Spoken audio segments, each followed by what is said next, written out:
Bonjour mes amis. La semaine dernière, nous avons parlé de la discipline. Mais aujourd'hui, nous allons regarder qu'est-ce qui nous empêche d'achever notre course. J'aime bien faire la randonnée. C'est pour ça, tenue de randonnée aujourd'hui. Mais la randonnée n'est pas une question de vitesse. Tout comme la vie chrétienne, n'est-ce pas? L'objectif de la course, ce n'est pas aller vite, mais aller loin. Et parfois, c'est justement cela qui nous fait rencontrer des obstacles, parce que la distance semble très loin, la piste semble interminable. Et à ce moment-là, qu'est-ce qui arrive? Eh bien, la chair, elle lève sa voix, elle veut nous obliger d'arrêter, d'abandonner. J'ai compris que la chair s'exprime de manière diverse. Et si je peux la faire taire, je suis mieux équipée pour achever ma course. La chair parle à travers la paresse, la léthargie, l'apathie, la lassitude. Elle veut qu'on arrête, elle veut nous freiner, elle veut nous immobiliser. Eh bien, parfois, on pense que c'est le diable qui veut nous arrêter. Mais finalement, c'est même pas lui. Il reçoit la gloire pour rien là.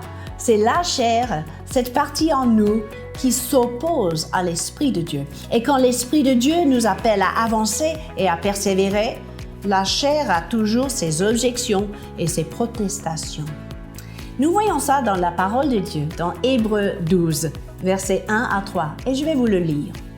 Nous donc aussi, puisque nous sommes environnés d'une si grande nuée de témoins, rejetons tout fardeau et le péché qui nous enveloppe si facilement, et courons avec persévérance dans la carrière qui nous est ouverte, ayant les regards sur Jésus, le chef et le consommateur de la foi, qui, en vue de la joie qui lui était réservée, a souffert la croix, méprisé l'ignominie, et s'est assis à la droite du Père.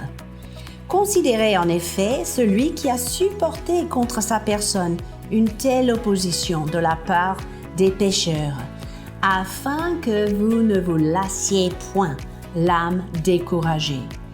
Si on décortique ce verset, nous savons que nous pourrons prendre certains éléments pour faire taire la chair, une bonne fois pour tout. Premièrement, comme dit ce verset, les mettre de côté. Traditionnellement, on prie « Seigneur, je dépose mes fardeaux à la croix ». Mais dernièrement, le Seigneur m'a donné une révélation. Jésus n'est plus sur la croix. Il est où aujourd'hui? Il est sur le trône. Donc on a intérêt à déposer nos fardeaux devant le trône. Il s'en occupe et ces fardeaux ne vont plus nous alourdir et nous ralentir. Et ensuite, il a dit, non seulement les fardeaux, mais le péché peut nous envelopper si facilement. Le péché, en deux mots, c'est ce qui est dans ma vie qui n'est pas aligné à la volonté de Dieu. Il faut s'en débarrasser aussi. Ensuite, courir avec les yeux fixés sur Jésus, qui a déjà achevé sa course à un prix élevé, mes amis. Lui, il a subi cette opposition, cette moquerie, cette souffrance physique pour achever sa course. Il est notre exemple parce que lui, il voyait plus loin que la souffrance. Et souvent, c'est la clé pour faire taire la chair. Allez, voyez plus loin que ce que votre corps ou votre cœur peut souffrir. Gardons les yeux sur Jésus. Et c'est en vue de la joie que nous continuons, que nous persévérons, que nous faisons taire la chair, n'est-ce pas?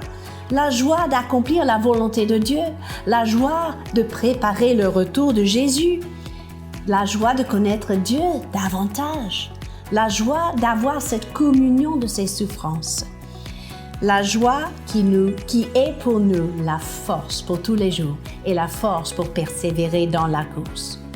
C'est pour cela que nous sommes capables de ne pas se lasser, ne pas se décourager. La chair cherchera toujours, mes amis, à exploiter la vulnérabilité de l'âme, les émotions, les pensées, la volonté. Mais c'est là que l'ennemi peut vraiment s'infiltrer.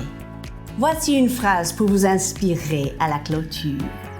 Par l'amour pour le Père, dans un esprit de prière, faites fuir l'adversaire et faites taire la chair. Peut-être vous avez des conseils pour moi, le poète débutant. En tout cas, vous pourrez les laisser dans les commentaires. Je vous dis à la semaine prochaine.